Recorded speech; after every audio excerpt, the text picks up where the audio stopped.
Karl Marx affirmait que croire en Dieu était le signe d'un trouble mental, incapacitant la pensée.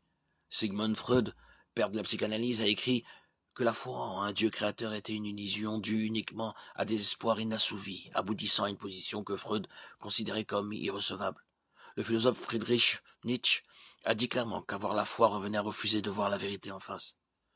À notre époque, une nouvelle génération d'athées prétendant que la foi en Dieu est intellectuellement indéfendable répète sans réfléchir les propos de ces trois personnages historiques, ainsi que d'autres.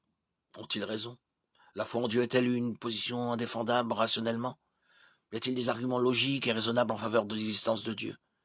Sans recourir à la Bible, l'existence de Dieu peut-elle être défendue de manière convaincante, en réfutant les arguments des athées d'hier et d'aujourd'hui?